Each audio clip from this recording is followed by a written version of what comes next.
bien, en este rato que nos queda de Pura Vida Cada Día vamos a meternos de lleno en el tema del lenguaje corporal, la comunicación no verbal. Estamos con quien sabe más acerca de este tema y vamos a presentártelo de esta manera.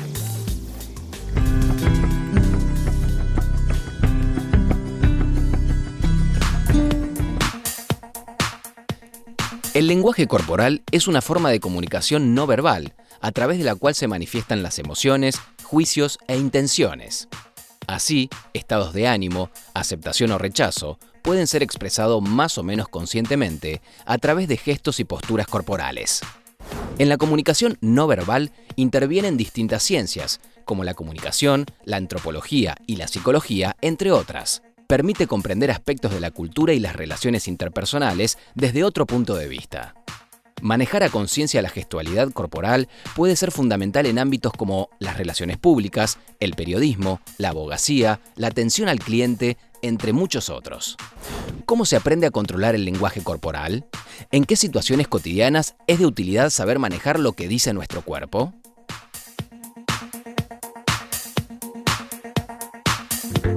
Y quien hoy nos va a enseñar todo acerca de este tema o todo lo que pueda en el rato que tenemos es el doctor Sergio Rulicki, doctor en Ciencias de la Comunicación Social, con un currículum demasiado extenso para este rato. ¿Cómo andás, Sergio? Muchas gracias. Muy bien, Karina. Bienvenido. Gracias por la invitación. Pero muy contento de estar acá. Sos el que más sabe acerca del tema.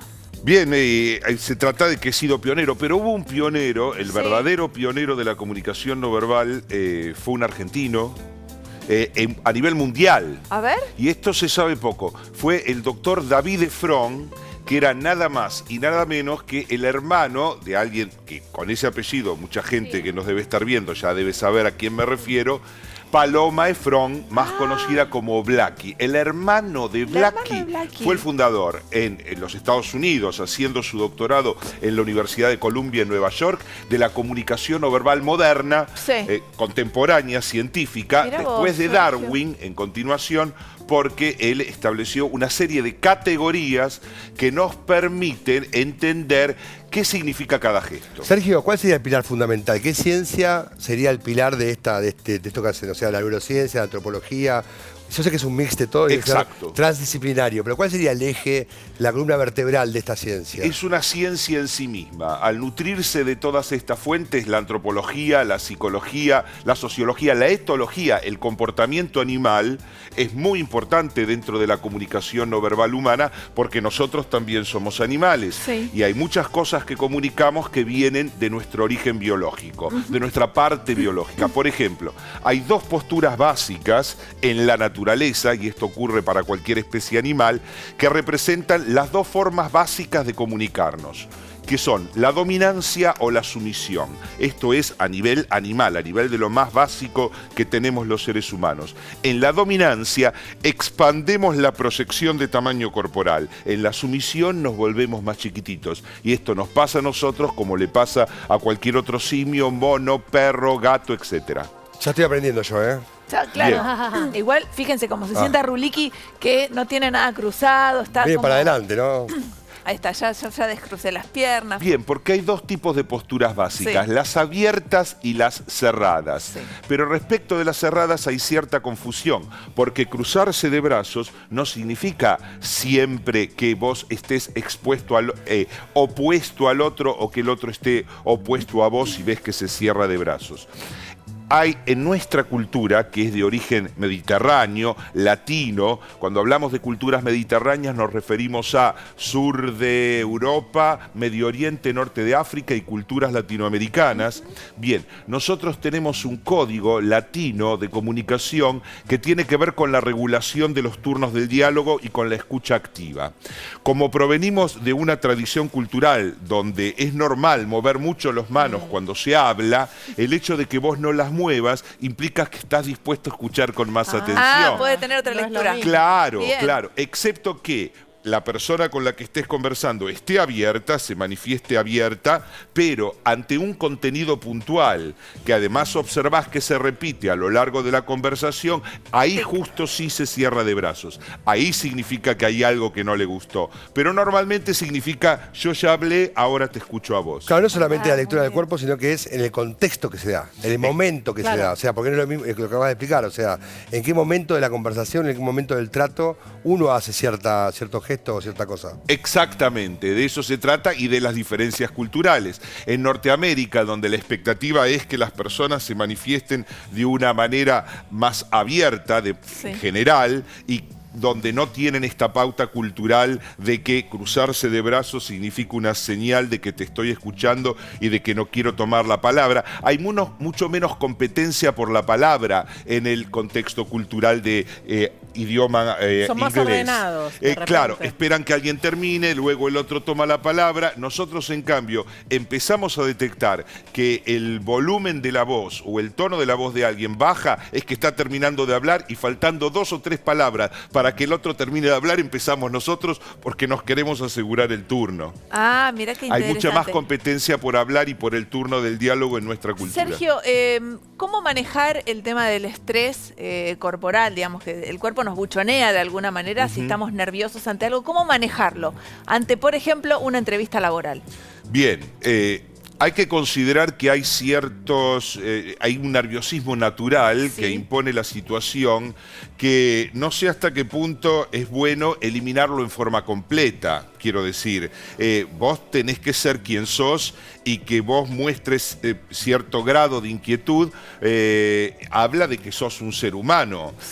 Las presentaciones demasiado perfectas son sospechosas. Yo he aprendido a eso en mi experiencia, que cuando alguien no comete un pequeño error humano y algo pasa ahí que me empieza a no gustar. Si no mostrás un mínimo grado de vulnerabilidad, ¿no está bueno? Exactamente, esa es la conclusión perfecta, porque te hace aparecer mucho menos empático de lo que cualquier persona debería ser en la relación con los demás. Es lo que le decían a Hillary Clinton en el primer debate, por ejemplo, que ella se mostraba como demasiado armada, demasiado perfecta, demasiado rígida, sin ningún tipo de fisura. Claro. Y bueno, poder mostrar sensibilidad de manera natural siempre es algo que finalmente te va a sumar puntos, porque habla de que vos vas a ser consciente de las necesidades ajenas y que no sos un robot. Pero algo interesante sería, ¿no?, que más allá de trabajar la expresión corporal de lo que uno piensa, es trabajar los pensamientos. También, las dos cosas van asociadas. No, porque uno puede, como se diría coloquialmente, caretearla, ¿no? Y corporalmente estás pero por adentro te quiere matar. Estará bueno blanquear la situación y decir, estoy un poco nervioso, disculpen, estoy un poco nervioso. Yo lo uso mucho. Yo lo uso mucho y me funciona muy bien. ¿Qué usás? ¿Qué es sincerar? El sinceramiento, si me siento nervioso por algo, bueno, estoy con alguien muy importante y si realmente hago agua en algún momento, lo blanqueo. Es decir, planteo que ante esta situación que es tan importante para mí, se ponen en juego mis emociones y por lo tanto me siento un poco nervioso, pero luego viene la positividad asertiva de lo que vos podés ser capaz de manifestar respecto de tus habilidades y de tu compromiso hacia el aprendizaje y tu voluntad de ponerte al servicio de algo más grande que vos mismo. Esto es sumamente importante. Ahora, todo esto se expresa con el cuerpo y es bueno tener algunos anclajes corporales, lo vamos a llamar así, para manifestarnos bajo la mejor luz que podamos tener. Eso no está mal. Todos queremos causar la mejor impresión posible frente a los demás. Y para eso tenemos ciertos recursos no verbales que, si ustedes quieren, se los comento. ¿Alguna herramienta? Por favor. Antes de la herramienta, esto es importante, porque también no solamente uno habla de sumar recurso no verbal, sino que a veces, lamentablemente, uno puede tener la mejor intención del mundo y resta con el recurso no verbal, ¿no? O sea, Esto es importante. Vos desde la palabra por ahí decís una cosa y tu cuerpo dice otra completamente diferente. O sea que las dos cosas, prevenir la restada no verbal y cómo superarnos no verbalmente. Respecto, ya que me dan este pie, hay algo que es sumamente interesante y es que hay estudios en neurociencia que han encontrado que el impulso nervioso que surge del centro cerebral del lenguaje, antes de llegar al centro motor en el cerebro del aparato fonador, de las cuerdas vocales, pasa primero por el centro motor de las manos.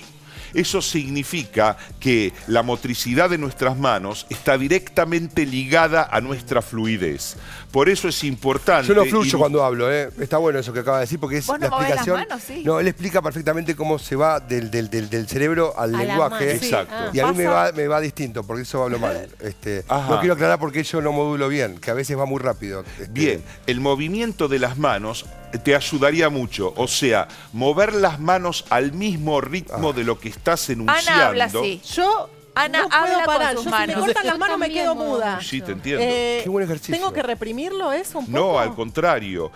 Quizás moderarlo si pensás que exagerás en algunos contextos. Pero vos mientras mantengas las manos en movimiento al ritmo de lo que estás enunciando, vas a tener muchísima más capacidad de mantener tu fluidez que si no lo hicieras. Que Claro, si dejaras la las manos cerebral, quietas. digamos, la de ir pensando a medida que voy hablando. El pensamiento se va desarrollando y desenvolviendo de una manera mucho más natural y sin esfuerzo en la medida en que mantenés... Siento que me estoy curando, siento que yo ahora me estoy curando, me vuelvo loco. Sirvió esto, muy bueno. Nunca nadie te lo había dicho. Pero no, nunca. Qué genial, bueno. Voy a empezar a usar las manos. Es muy bueno, pero cuando no Estoy tenés contento. las manos en movimiento, por ejemplo, cuando escuchás al otro, es bueno incrementar la emisión de un tipo de postura que ayuda mucho para el control del estrés y para mostrar voluntad de actividad en la escucha Proactiva, hacia el claro. otro. Bien, que es la ojiva, que es colocar las yemas de los dedos en suave contacto entre sí. Este es una postura que ayuda mucho a emitir una proyección de uno mismo en el sentido de la escucha activa, te estoy escuchando, y también de darle asertividad a nuestras palabras como cuando hablamos. También puede usarse cuando hablamos, porque uno no va a estar moviendo las manos todo el tiempo, tiene que volver a algún lugar en algún momento, y ese lugar es la ojiva. Y perdón, si se cruzan los dedos... Los dedos cruzados, entrelazados, mientras estén relajados, está todo bien. El problema es que esta posición facilita que ante un incremento del estrés hagas esto y empieces a producir... Porque, A ella la expondría mucho hacer así porque te agarraría fuerte. ¿Por qué? Porque, por ejemplo, yo que conduje noticiero muchos años, hay posición noticiero 1, posición noticiero 2, que estás de pie mucho tiempo, entonces es complicado qué hacer con las manos. Ponértelas en los bolsillos no es un buen gesto. Y la posición de la ojiva es una. Sí, te la enseñan. Posición noticiero 1, bien. Posición noticiero 2. Bien. Y la lapicera en mano. Bien, correcto. Con la ¿Está lapicera, bien? sí, por supuesto.